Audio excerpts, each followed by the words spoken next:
अगर उन्हें इतना ही सम्मान देना है तो अपनी बड़ी बहू को क्यों नहीं दे देते हैं वो टिकट? मैं पूछना चाहती हूँ। बड़ी बहू भी उनके परिवार का हिस्सा है। रोहिणी आचार्य जी हमारे लिए बहुत सम्मानीय है। हमेशा उन्होंने ये किया कि वोट लिया और सत्ता में आए। किसी व्यक्तिगत तौर पे किसी आदत को उन्होंने आगे बढ़ाया अपने परिवार को, पुत्र को छोड़ के। मैं पूछना चाहती हूँ कि वो एक बेटी की तरह बहुत अनुकरणीय हो सकती है, बहुत सम्मानीय हो सकती है कि उन्होंने अपने पिता को अपनी किडनी दी।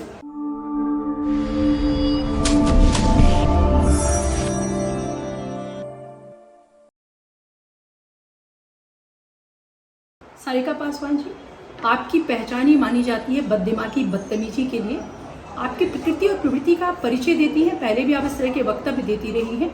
किसी के विषय में भी मानसिक विक्षिप्त शब्द का जिस तरह से आपने आदरणीय सम्राट चौधरी जी, उप मुख्यमंत्री बिहार सरकार के, ये शब्दों का इस्तेमाल किया है, वो आपकी मानसिकता को बताता है, आपकी प्रकृति को बताता है, आपकी प्रवृत्तियों को बताता है और उस दल के संस्कारों को बताता है जिस दल से आप जुड़ी हुई हैं। और मैं बहुत स्पष्ट तौर से और मजबूती से कहना चाहती हूँ रोहिणी आचार्य जी के विषय में कि वो एक बेटी की तरह बहुत अनुकरणीय हो सकती है, बहुत सम्मानीय हो सकती है कि उन्होंने अपने पिता को अपनी किडनी दी।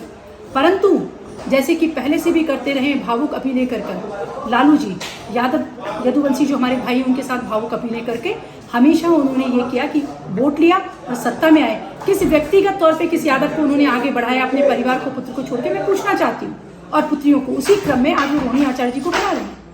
निस्संदेह क्यों वो ऐसा क्यों नहीं करते हैं? अगर उन्हें इतना ही सम्मान देना है तो अपनी बड़ी बहू को क्यों नहीं दे देते हैं वो टिकट? मैं पूछना चाहती हूँ। बड़ी बहू भी उनके परिवार का हिस्सा है। रोहिणी आचार्य जी हमारे लिए बहुत सम्मानीय है क्योंकि वो एक महिला है और एक बेटी की तरह उन्होंने अपना फर्ज निभाया। इसका आशय ये नहीं होता किसी कार्यकर्ता की सीट को आप उन्हें देते, किसी काम करने वाली महिला को आप देते तो हमें खुशी होती। और जिस तरह की आप भाषा का इस्तेमाल कर रहे हैं कि इलाज नहीं कराया, आप एक अच्छी पार्टी की प्रवक्ता हैं, उस स्तर पर आकर बात करिए। आदरणीय सम्राट चौधरी जी के विषय में सोचने से पहले ये वो व्यक्ति हैं जो बेदाग हैं, जिनके ऊपर किसी भी तरह का कोई आरोप नहीं है। तो सम्राट चौधरी बनने के लिए जनता के बीच खड़ा होना पड़ता है, नैतिक मूल्य होने पड़ते हैं, चरित्र होना पड़ता है, लालू परिवार की तरह नहीं होना पड़ता है। तो सारिका जी मैं आपसे कहना चाहती हूँ कि आदरणीय लालू जी को खुश करते करते आप अपना व्यक्तिगत पतन इतना मत कर लीजिए कि किसी दिन शीशे के सामने खड़े हो तो आप खुद से आंखें ना मिला पाए और जनता आपके बारे में तय कर ले कि सारिका पासवान पर्याय है बदतमीजी का, बददिमागी का और मानसिक असंतुलन का।